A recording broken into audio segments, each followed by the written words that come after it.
Good morning. Hi, so I'm Jennifer Picarito. I'm the Human Resources for ETS. Today we have Mary and Lisa from Work Life Hawaii. They're going to be presenting. So I'm going to have them do their introductions and talk about the training. Thank you. Hi, good morning. I'm Mary. Can I do this? Okay. I feel so short when I stand behind the podium, so I'm going to come out here. I want to thank you for having us here today, and also want to kind of check in and let you know who we are. We're Work Life Hawaii. We are also called REACH by the state. We're your employee assistance program, and Lisa's going to give you a little bit more information on that. I'm the clinical supervisor there. Lisa is one of our counselors and also our corporate communications person. And so we often come in and do these types of trainings to talk to folks. In particular, we are often called in to come address different types of issues when something's about to occur. We understand that you folks are getting ready to do a move. And one of the things that, a move is kind of simple. We just get our box, we get our stuff, and go. But what we have found is that anytime that there's any type of change in an organization, particularly when there's a lot of folks, that people can be really impacted by that. It's a little uncomfortable. It feels a little different. And it takes a while to kind of adjust. So one of the things we want to do is kind of call out that elephant in the room, so to speak, and say, hey, it might be a little bit more difficult than you think it is. You might find yourself reacting a little bit to these changes and not even realize it. So we want to give you some tools on how to be aware of how change might affect you. The training that we're doing today is called the Respectful Workplace, which I'm sure you folks are all very respectful towards one another. But we're going to give you some little practical tools on how to maybe make that transition a little bit smoother, more comfortable, and also personal tools to address the reactions you might have that you can also take home and use with your families and with your significant others and with your friends. So we're going to go ahead and start right now. Lisa will talk a little bit about EAP and what we do and what we offer. Hi, so first of all, who is familiar with EAP? Nobody. Okay, so your REACH, it's called REACH for the state. So it's called Employee Assistance Program. So our program, your employer pays for 3 hours per a contract year. I think that, yeah. So per contract year. So it's for you to use. It's completely confidential. It's free. So you don't have to pay anything. You can call and make an appointment. Now, part of what you can change the slides. Part of what EAP can help you with, in addition to change, is a variety of reasons. And it doesn't have to be work-related. It can be all-encompassing. Sometimes people have change that are positive, such as maybe buying a new car or having a new baby. And then you think, what was I thinking? So it's adjusting to that, or it could be something that's not so positive, such as divorce or grief. So EAP, we have counselors all over the island. We have all kinds of hours after work, during work, weekends. So it's completely accessible to you, and and to your family members as well. So it's a very simple process. So that's what we're here to familiarize you with, and to also, again, a reminder, it's free, it's confidential, and it's voluntary unless your company policy, of course, dictates otherwise. But you can definitely it's like making a dental appointment. So we want you to get familiar with us and use the services that are available. I'm going to turn this over back to Mary. Oh, and we are statewide. I know we're streaming today to the neighbor islands. Aloha to the neighbor island folks. So we are statewide. We have providers on every island, including Lanai and Molokai. So, please take a moment to take a look at the flyers. Those of you who are on the neighbor islands, you're going to get soft copies of these. So the flyer that's on top is the one that describes a little bit more about our EAP. And today's training, the Respectful Workplace, on the flyer that's attached, we have some information on respect and civility at work. So today we're going to address that respectful workplace. Why is it important?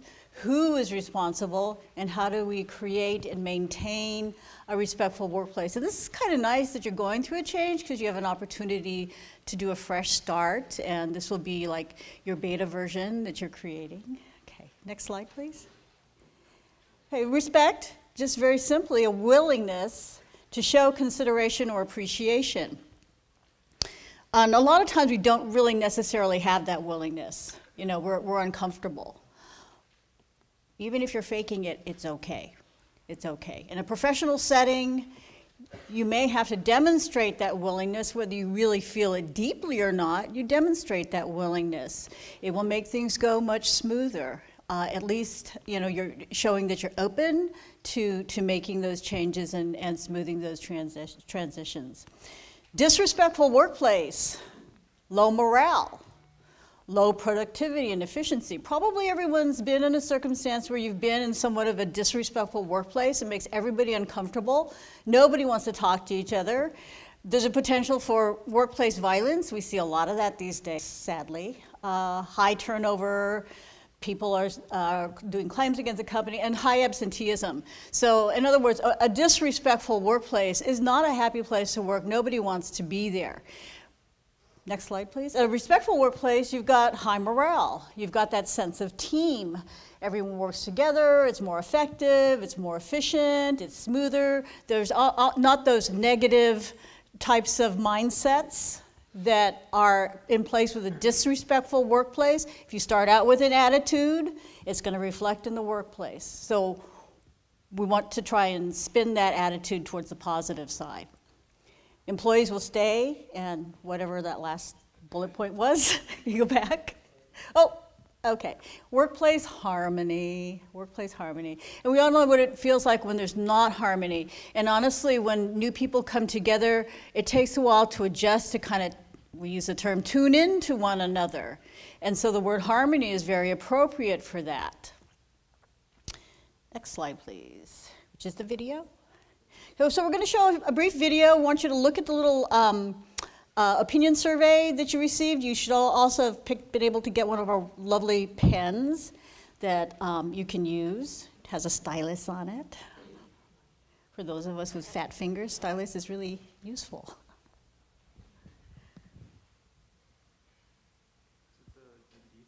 Yes. That's it.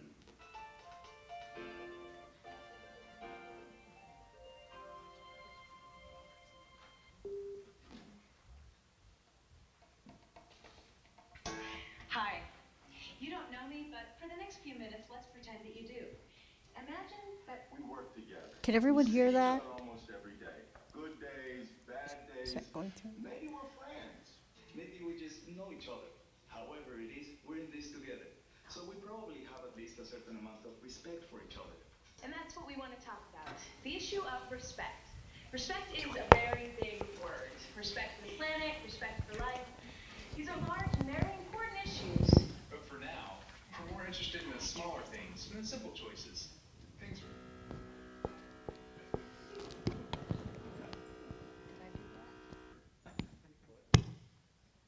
Questions. Each one is designed to survey your opinion on some particular aspect of respect at work. You can use one of the survey sheets that came with this video. Or just grab a piece of paper and number it from 1 to 7. 7 questions, all multiple choice. As you go through it, you will probably be able to pick out which choices are supposed to be the politically correct ones. But forget about that. Just write down A, B, or C, depending on what you would do in a situation, or what you think about it. When we're done, we'll go back over the questions and explore some possibilities behind each choice you made.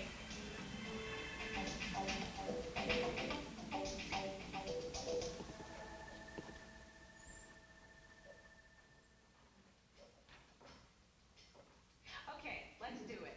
Question number 1. If you arrive at work in a bad mood, do you A, try to avoid others, B, warn others to stay clear. Or C, leave it at the door.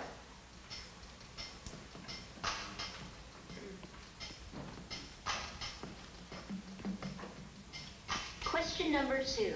When offered a juicy bit of gossip at work, do you most often A, listen but keep it to yourself, B, get it all and pass it on, or C, refuse to hear it?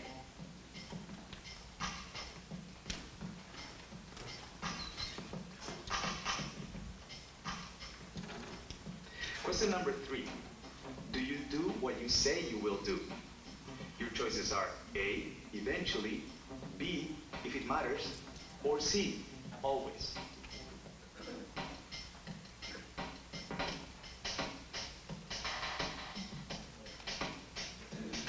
Number 4, complete this sentence. If what I say offends you, A, I'll wait until you're not around, B, I'm just being real, or C, I'll stop.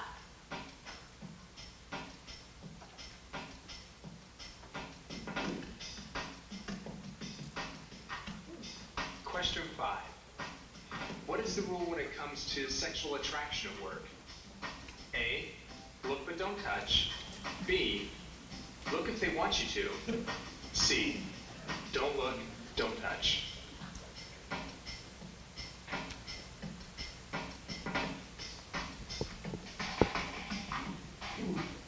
Number 6, finish the sentence. Whoever said live and let live was A, sincere but naive, B, had no strong beliefs, or C, got it right.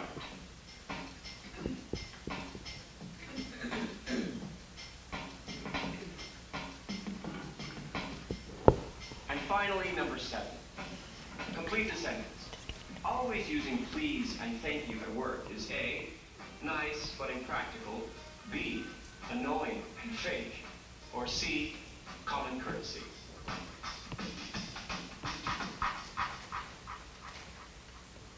That's it. Simple. Before we go back over your choices, remember, your choices are nobody's business but yours. This survey is not about comparing right or wrong answers. It's not about facts and figures. It's completely unscientific. This survey is about opinions and perceptions. Because when it comes to respect, perception is reality. We'll talk more about that in a minute. Right now, let's get started with your choices on question number 1, if you arrive at work in a bad mood. If you chose B, warn others to stay clear, congratulations. You're a very honest and upfront person. There's a lot to be said for what you see is what you get. At least we all know where you're coming from. And most of us understand everyone's going to have a few bad days. On the other hand, a few bad days does not mean every other day. You need to respect the fact that we all have lives outside of work. And you probably don't have to look very far to find some people who face some real challenges in their private life. But that's personal and this is work. At work, we all get to start with a clean slate. If you chose A, you try to avoid others when you're in a bad mood. You probably have the best intentions, not wanting to spread your troubles to your coworkers. But you might not realize what actually happens to others when you intentionally avoid them. First of all, they can tell you're avoiding them, and that can hurt.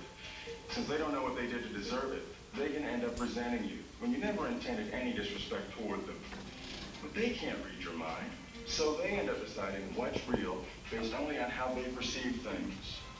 Their perception becomes their reality. Or worse, since no one really knows what's going on with you, we're all tempted to guess. Sorry, but that's how rumors start. And isn't that just what you need when you're having a really lousy day, a bunch of rumors? So don't avoid people. If they ask, smile, tell them it's personal, and you'd really rather not talk about it now. Over time, we each need to find a way to leave it at the door. That's choice C. Some people do it just by spending a few extra minutes in the parking lot before they come in. A friend of mine does a thing where she takes deep breaths like she's filling a balloon up with all of her troubles, then she just lets it go. Works for her. Okay, question number 2. When offered a juicy bit of gossip at work, do you most often, if you chose B, get it all and pass it on? We're not even going to give you credit for being honest on that one. Even though, for some twisted reason, most of us love to hear gossip, it's the pass it on part of that answer that can cause very real pain. Most of us know the hurt of having something we shared in confidence be passed along casually by others. Gossip can tear a great team apart. It can ruin reputations. It can land you in court. Harmless gossip. Those are two words that do not belong in the same sentence. If it was harmless, it wouldn't have to be whispered. And if it's gossip, it's spoken behind someone's back, and that's one of the most hurtful kinds of disrespect. If you chose A, you listen but keep it to yourself. That's pretty human. But remember, just by the act of listening, you encourage the person who's spreading the gossip. You end up being a part of it, like it or not. It takes some courage. But when it comes to gossip, the only real way to show respect for the people you work with is to respond with something like, You know what? I would never listen to rumors about you. And this is none of my business either. We have a lot of you chose C. You would refuse to hear. Question number 3 may sound like a very simple thing, but the issues around it are very large. The question was, do you do what you say you will do? Most of us have the best intentions at the time we promise to do something, but things change, our priorities shift, time flies, and doing what we promise can become a much bigger challenge than what we ever thought it would be. While that may be true, this survey isn't about time management. It's about respect. You promised. People are counting on you. You need to get it done. Choice B, if it matters, is actually like saying, I'll do what I promised if the person I gave my word to matters. It's not showing much respect. Or choice A, eventually. That's better. Still, it's like saying, I'll do what I promised if I'm forced to, if I'm nagged enough. Do you enjoy trying to force someone to do what they promised you? Or return what they borrow? Or live up to their word? When it comes to respect, it's not the thought that counts. It's the doing. If you were able to honestly choose C, you always do what you say you will, congratulations. That's not an easy thing to do, especially with a busy life. It may be obvious, but the secret to success here is not just about time management. It's also about promise management. Your word is all you have. It's precious, so don't give it out cheap. Stop and think hard before you promise. Then, live up to your word. Our next question was about words as well. Number 4 asks you to finish this sentence. If what I say offends you, how we go about expressing ourselves at work is a tricky topic. On the one hand, as choice B suggests, we all want to just be real. No one wants to be phony. The language that we use, the opinions we express, they all come from our culture. They help define who we are. But on the other hand, when we all come to work, we create a new culture together. Swearing, bathroom humor, things that you might say without a second thought in your living room, some people may find completely offensive at work. Religious names used casually by some may be held sacred by others. if you chose A, I'll wait until you're not around, that's a more respectful choice. But remember, that only takes care of the coworkers who let you know you offended them. Others may say nothing, yet be very offended. So how can you know? You can't, for sure. And it's not about remembering a list of taboo words. It's more about what they told us all in grade school. Just act like ladies and gentlemen. There's another age-old rule about polite dinner conversation that applies perfectly to work. Don't talk about sex, politics, or religion.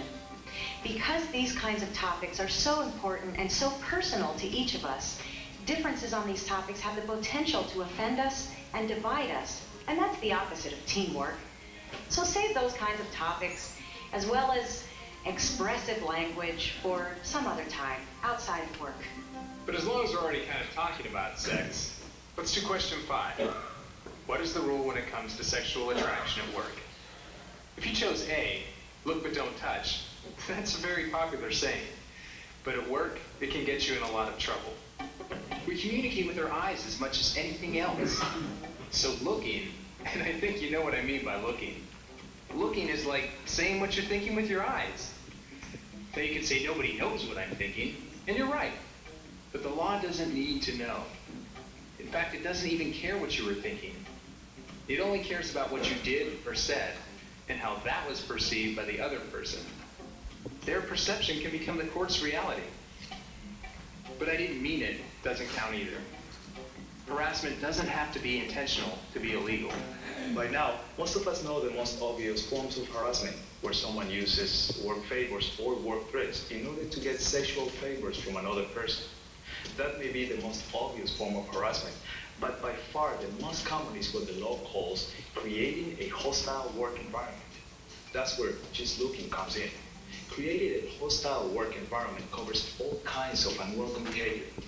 Things like staring or leering, making rude suggestions or gestures, even joking or teasing about sex. You may not even be aware you offended someone. You just put up a picture you thought was beautiful. Or you passed on a cartoon or an email you thought was funny. Hopefully, if it offends someone, they'll tell you directly and you can deal with it. But maybe they won't. Maybe they'll just tell a supervisor. And remember, the law doesn't care about your intention. It only cares about what you did and how it was understood by the other person. Their perception is reality. The other person can be anybody. Men can harass men, women can harass women, anyone can harass anyone. It's the unwelcome behavior that counts, not the gender. At this point, you could argue about what is or isn't welcome. If you pick choice B, look if they want you to, you could say someone that works hard to stay in shape or spends a lot of time and money making themselves visually attractive is doing just that. They're trying to attract. They are welcoming your look. Well, it is true that we all like to look our best, men and women. And we may even want to attract someone, but it may not be you. So don't jump to conclusions. Is your attention actually welcome or just tolerated? Is it rewarded? Do you get the same kind of attention in return? If not, stop. When in doubt, don't. Anything else is just distracting, it's disrespectful, and it can cost you your job. At work, the rule is keep your eyes on their eyes and your hands to yourself. Don't look, don't touch. Okay, before we move on, I need to say one more thing about don't touch. Even though a handshake is officially the only completely appropriate kind of physical contact between coworkers, let's get real. Hopefully, as we work together, we become friends. And when it comes to physical contact, if we are friends, we're both responsible for establishing what is or isn't appropriate with us. All right, we're done with that one. Number 6 asked you to complete the following sentence. Whoever said live and let live. Your choices were A, was sincere but naive, B, had no strong beliefs, or C, got it right. We're going to keep this simple. We hope you chose C. Just let people be. If you chose A or B, you're probably not alone. There are plenty of people who think it's their duty to change or even eliminate other viewpoints, religions, races, or lifestyles. You have a right to that opinion in private, but you have no right to express it toward anyone at work. That can be perceived as creating a hostile work environment, and the law says that's harassment. Harassment isn't just about sex. It's about everything we've been talking about, from teasing to nicknames, from cartoons to rude remarks. It can all be taken as harassment, whether it's about someone's race, their religion, their sexual choices, how old they are, or even their physical disabilities. The point is, harassing someone about any of these things is not only rude, it's illegal. So just keep it to yourself. It's your opinion, it's your private life. It's their opinion, it's their private life. Respect the fact that you're different. Live and let live. We hope you all work in a company that's free from harassment. But if you don't, or if you're having trouble with someone, don't put up with it. You need to make it clear that you don't like it. If that doesn't work, don't keep it to yourself. We need to know what's going on with you so we can help you. Your company does not tolerate harassment in any form, and it forbids retaliation or payback against anyone who reports harassment or cooperates in an harassment investigation. So tell someone you trust. Talk to your supervisor. This isn't your problem to solve alone. It's our problem, because we're in this together. On the surface, our final topic may seem less important, even trivial. Number 7 asks you to complete the sentence. Always using please and thank you at work is A, nice but impractical, B, annoying and fake, or C, common courtesy. Let's dive right in with choice B. If you actually find please and thank you annoying. I hope you're joking. If not, you may want to rethink the whole idea of working with other human beings. If you chose A, nice but impractical, you're right. It's true. Saying please and thank you have nothing to do with practicality or efficiency or the chain of command. At times, it can even get in the way of those things. But it does have everything to do with productivity and teamwork and humanity. Please and thank you is C, common courtesy. It's part of a whole list of things which you could call small kindnesses. They're the simple things, like making a habit of saying good morning and good night to every person you work with. Connecting like that each day can have a huge impact. Not only does it start your day and their day off right, but let's say you had a rough day and maybe it involves someone you work with. If you're committed to the habit of saying good night at the end of the day, it's like making peace with that person and starting over. Small kindnesses are the completely impractical things we do for no other reason than we're in this together. That's why we take the time to ask, so how was your weekend? Or is your mom feeling better? Those kindnesses are the things that make work a lot less like work and a lot more like life. Well, that's it. So where do we go from here? That's up to you. Look at the choices you made. If your list is full of B's, you are either just having fun with this survey or you have a serious problem with showing respect. If your list has mostly A's, then your heart's probably in the right place. But your daily actions might eventually get you in trouble. Be careful. We hope that most of you are looking at a lot of C's on your list. Those are the choices that most of us pick as the ideal, even if we all have a ways to go to get there. Hopefully, like the rest of us, you just keep trying and you just keep learning. That's what counts in the end. So good luck. Thanks for spending your time with us. Okay, could you go back to the slideshow? Thank you.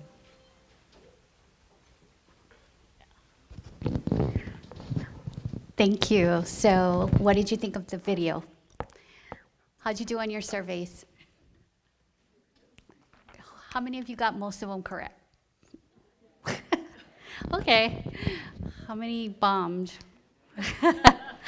Okay, so I apologize for the video. I know it's a little outdated, but it really does sum up what a respectful workplace is, and I think a lot of it seems as though it could be common sense, but sometimes we need to be reminded.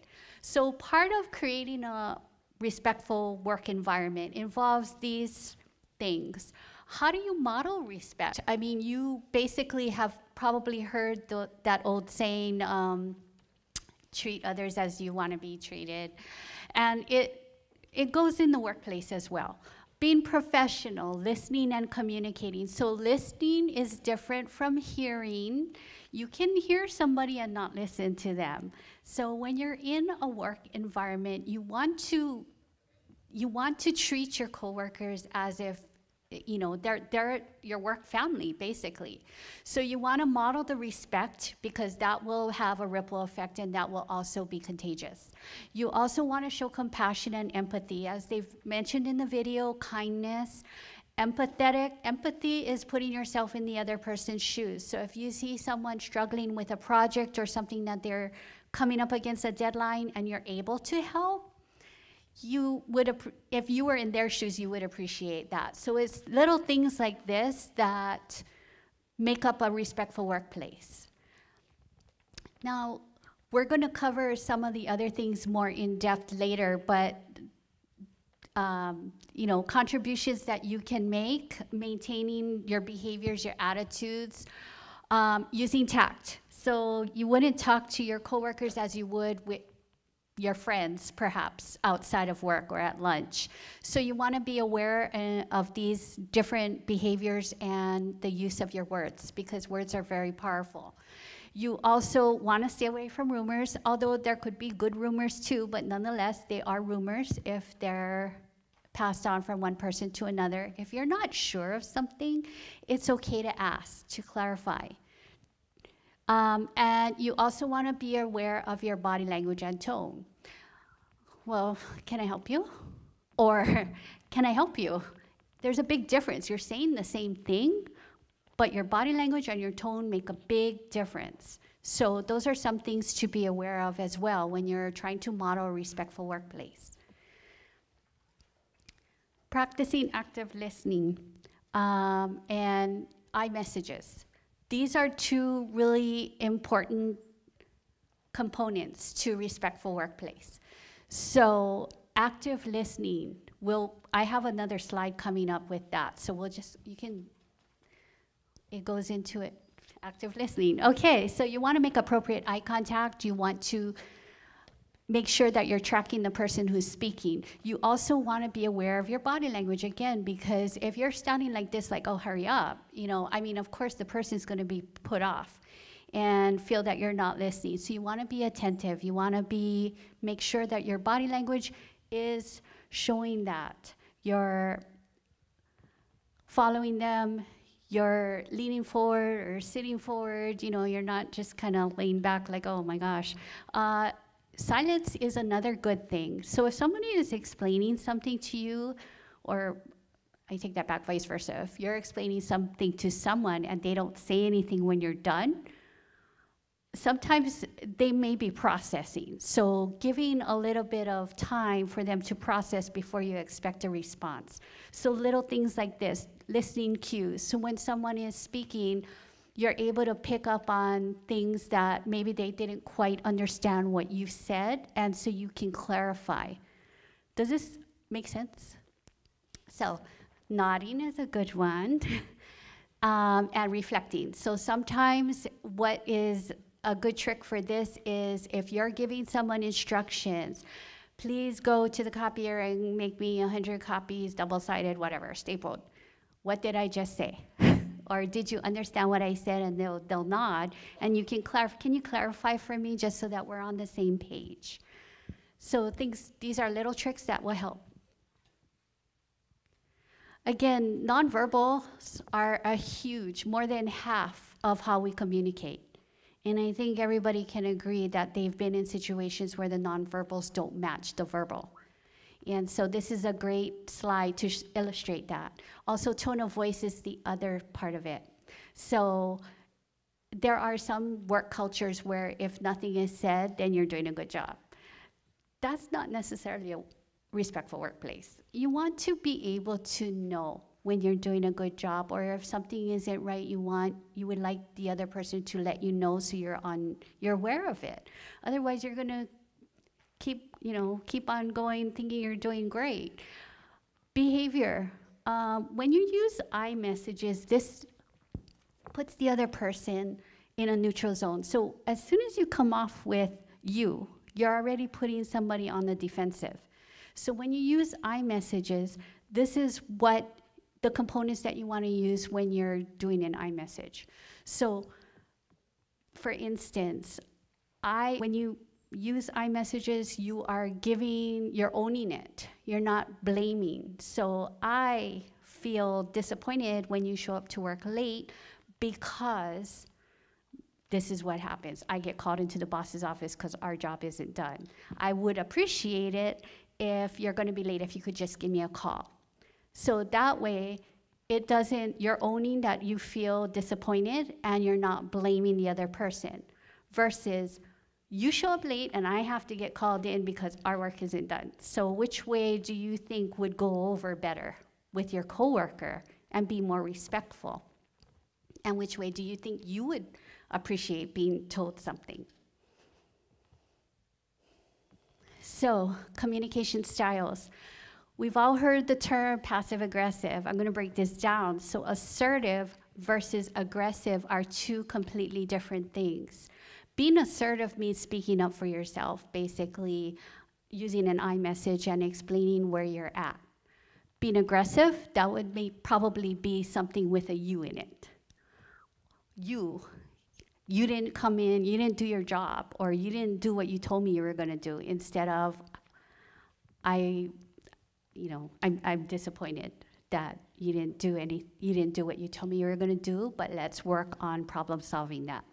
Passive means that you don't say anything, and Hawaii culture is pretty common to be passive. Everybody, you don't want to rock the boat, you don't want to make waves, so you just don't say anything, but you hold it in.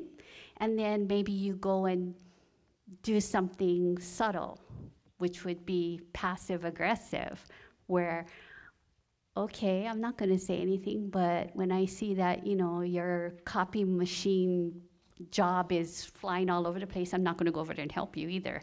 So that's what passive aggressive is. Are there any questions regarding these 4 components? I wanted to say something about passive because we think, oh, if we're passive, it's okay.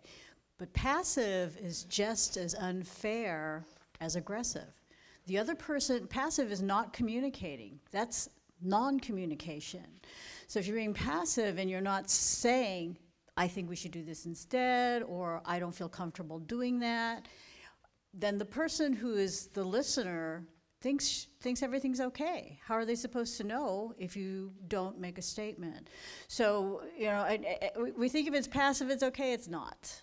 It's much better to try and be assertive so that there is that two-way communication. If you're communicating with someone who is passive, then you need to check in with that person. You need to say, I want to make sure that you understand. Can you explain to me, what it is you heard, and get some clarification on that, because then you know for sure that there's a response. Is this okay with you? Try to use open-ended questions to give that person a chance to respond. But that can create a lot of barriers or lead to that passive-aggressive behavior. It's hard. I mean, it's really hard because, like Lisa said, we're all raised not to say anything. If we're not comfortable with it, we just do what we're supposed to do. But there may be some input that's valuable. So for the other person, it's, you need to ask. You need to ask, what do you think about this? Or how does this make you feel? Do you have any suggestions on how this could be done differently? That's what conversation and input can lead to more positive communication and more efficiency. And instead of doing it this way, we could have done it that way. Oh, you didn't say anything. Well, I'm glad I said something then, right? So, okay, next. Oh, the next one is mine? Okay, okay. So this is good timing. So managing your emotions. You folks are IT people. You think very logically. You're trained to think very linearly, very logically. If, then, so there's always these next steps, and solutions are pretty clear.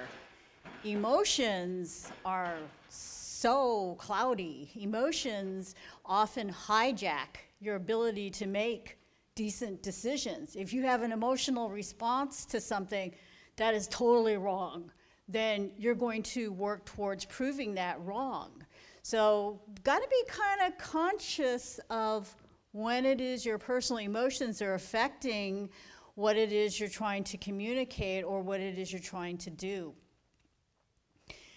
Learning how to manage your triggers. Number one, actually being aware of your body's cues to stress, because those are your triggers. Common trigger, balloon pops, heart rate goes up, blood pressure goes up. We are hardwired to do that. We are hardwired. We have our amygdala, our lizard brain that says, threat, threat, threat, you got to do something. We've got a little video on that later. But knowing that maybe helps you realize why you're choosing the course of action that you're choosing. Wait a minute, this is making me uncomfortable. This is a stress situation. I got to remove myself from that feeling of discomfort or threat or stress, because if it's a stressful situation, you're being reactive in that moment. And that's totally normal and totally natural. But be aware that it is a reaction that you're having to a stressful situation. You got cortisol going, you got adrenaline going, deadline is coming. Deadline is a big one that really stresses us out.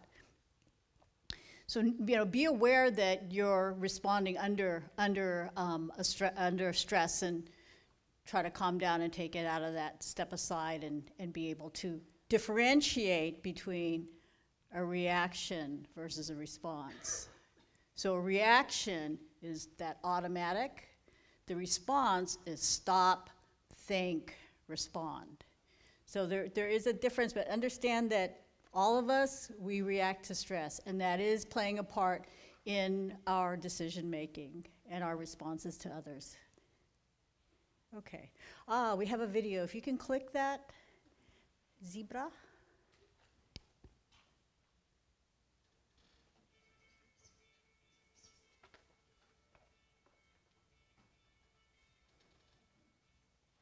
Watch this. One little piece of paper can have a remarkable effect. Stress is stressful. But if you understand a bit about what it is, you're better able to deal with it. First though, take a few deep breaths. In fact, do that anytime you feel stressed. It helps. Stress is a survival mechanism. When danger appears, it can get you out of trouble quickly. Your body crashes up the gears and throws all its resources into getting you moving. Your heart pumps furiously to increase blood pressure, glucose is sent to the muscles as a fuel injection, and you become totally focused on what psychologists call fight or flight. The thing is, this emergency state is only meant to last just long enough to get you out of danger. But here in the 21st century, we stress about different things, and for much, much longer. Your brain and body stay on red alert, and you'll be less able to think clearly, learn, or remember things. Take a few more deep breaths, because as you now know, stress is a physical reaction, and deep breathing helps to counteract its effects. So, what else can you do? Okay, top tips to reduce stress.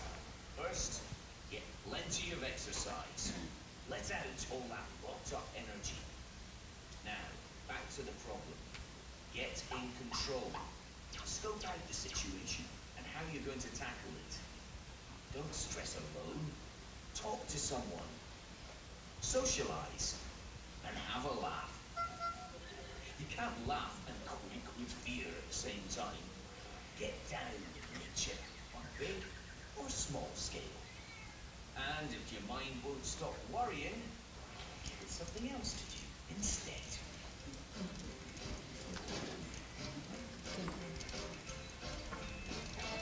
Okay. A couple things there. One, it's totally about self-awareness. It's knowing when you are being stressed and that you're reacting, and consciously addressing that. So if you feel like you're responding, if somebody's like pushing your buttons, and you feel like, hey, that person's pushing my buttons, and you want to come back at them, like time out, walk away, sit down for a few minutes, or say, let's take a time out. I need a break. We can come back to this in a few minutes. A few minutes makes a huge difference. I mean, as far as being able to be more productive in our thinking, if we're too busy pushing each other's buttons, we're not going to get a whole lot done, right? Kind of want to, but it's like, no, you got to step outside, even if it means, literally stepping outside, walk around the block, whatever it takes. If you're feeling like you're reacting more than you're actually cooperating, then it's not productive time. We'll go to the next slide. Yeah. So, and then, sorry, the scenario, we're going to do some scenarios, but, that whole deep breathing thing, it really works. It resets, it's like hitting the reset button on a part of the brain that uses a stress response. And then I had talked about if you're pushing each other's buttons, be aware if you're pushing somebody else's buttons. It's not just the person whose buttons are being pushed, am I being the button pusher? Do I need to really be that assertive, or which is turning into aggression, and maybe I need to back off because this other person is starting to get defensive? Okay, so read yourself. Read others. Definitely try to learn how to read others as well as you can, but read yourself first, because you definitely got control over yourself. You don't have control over that other person and how they're responding. Okay, so we have Mitzi. Mitzi is, she's single, she's in her 30s, she's friendly, she's talkative, she enjoys chewing gum and just keeps cracking her gum, and you're in this open workspace and she's driving you nuts. What would you do? What would be a respectful way to address Mitzi? Anybody ever have a Mitzi? Somebody sitting by them, just driving them nuts, making big noise? Somebody's smiling back there. I'm gonna start calling on people. What would you do? Anyone? What was that? Bring it to her attention. Great, thank you. Yeah, be assertive and just say, your gum is driving me nuts. Are we out of time? Okay. Yes, yeah, bring it to her attention. You walked up to her and say, Mitzi, I'm glad you enjoy your gum, but honestly, it's being kind of distracting for me. It's hard for me to focus. If you don't mind, not chewing it in the workspace or learning how to chew your gum without making the big noise, that would be great. But I'm glad you enjoy your gum. What flavor do you like? Okay, Chemo supervises 6 employees. He's got a tendency to sit or lean on the edge of your desk while having conversations with other employees. Often you have difficulty hearing callers if he is there when you're on the phone. What would be a good thing to say to Chemo? What would you say to Chemo? Just let him go? He's driving you nuts. You're trying to talk to somebody. Here. Good, yeah. Wait till everyone is gone and then talk to Chemo personally. Okay. Good. All right. Great. Thanks. Okay, so Lehua. She's been with the state for 15 years. She's transferred to the department and frequently avoids socializing with her coworkers. Why? She also doesn't want to help unless she's asked. What's happening here? How would you address this? Again, remember, we don't know what's going on with her. Maybe she has some problems at home or what have you, but that's not for us to be concerned with. It's within the work realm. So how would you go about dealing with Lehua?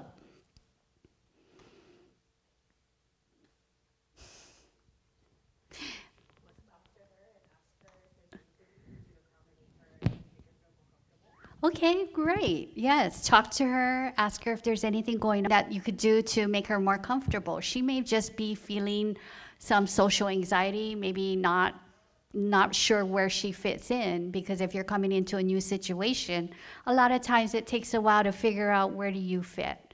Okay, so great, thank you. You guys have some great answers. Now we have Annie, and I think Annie is our last one. She's always cheerful, willing to help, her problem is she came from a private office and now she's in an open workspace. And people tend, because she's in an open workspace, tend to if they're going past to go copy something, or they'll leave their coffee cup on her desk, their papers while they go down the hall and come back. How do you think Annie feels? Pretty irritated, I think. And it's like, okay, and she's kind of a neat freak too, so. If you were Annie, how would you deal with this situation? Does anybody have empathy for Annie? Okay, so you're Annie and all these people are treating your desk as a common area. Would you be assertive? Or would you be passive? Who's for assertive? Who's for passive? Okay. Anybody with anything? Okay. So maybe in this situation, Annie can speak to the individuals as they do it. I would appreciate if you would put your coffee cup over there because I'm using this workspace or something like that. So again, I would appreciate it if you did this because I'm using this workspace or whatever it is, something pleasant, respectful, and you gave a reason. It's not you personally, and that's the other thing, just to wrap this up, is that it's not taking things personally. It's work-related. You don't want to attack people's person. It's work, and a lot of times people are under pressure.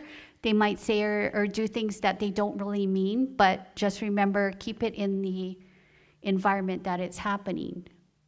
So, yeah, you wanted to add? Yeah, no, I just wanted to say, you know, you guys are used to doing like workarounds and finding quick solutions. So when you run into like this kind of a situation, what can you do? Maybe there's no place to put stuff and say, hey, maybe we could use a little table over here so people could put their things so they wouldn't have to use my desk. You know, so that's a lot of the way to look at things. Instead of being confrontational, it's like, well, is the solution, what can we do together to work out a solution or work out a workaround in this situation? It's not just for IT types of problems, it's for like everything in terms of problem solving. So that's all I wanted to say. Yeah. Okay. Questions? And what? Okay, any questions? Anybody got any questions? Okay, so just to remind you, you have this benefit, use it. It's a free benefit. All you have to do is pick up the phone. We're like 2 blocks away. Our main office is downtown. You can just call us, come by. Everyone who comes by who's never done this before comes out going, oh, I'm so glad I came. If you've got issues like with your kids, or I had one guy, his mom had just retired, and mom was calling him at work 6 times a day, 7 times a day. He's like, please, can my mom use my benefit because she's driving me nuts. I don't know what to do with her, and it's affecting my performance. I said, okay, send mom in. Mom actually happened to not be, English was not her first language, so we also brought in a translator to help work with mom, and we were able to help mom find a life, you know, get her own life, so she wasn't calling her kid all day long, her adult son. So it can be used for anything. And if those of you who are supervisors, you can also call us. There are management consults that are included in this. If there's certain things going on in your office that you'd like to get some, you know, pick our brains about, we're available for that. You just need to call and say, I'm a supervisor with the state. I need to speak with someone to do a management consult, and you'll be able to talk to one of our management consult folks. So thank you so much. There's a survey there that you've received, that if you could fill that out really quickly and just pass it to this side. Anything else? Or leave it on the table, yeah, as you go out. You can just leave it on the table as you go out. Or do you have any other business to take care of today? Are we it? Are you today? Okay. Yeah. Thank you so much. Please use the benefit. Like I said, it's free. I say most people come out going, I really am glad I came. Just nice to talk to somebody who's not my family, or who's not a coworker, who's, you know, not somebody I have to worry about. I can just come talk to us. We're nice, yeah. And we're close. Thank you very much.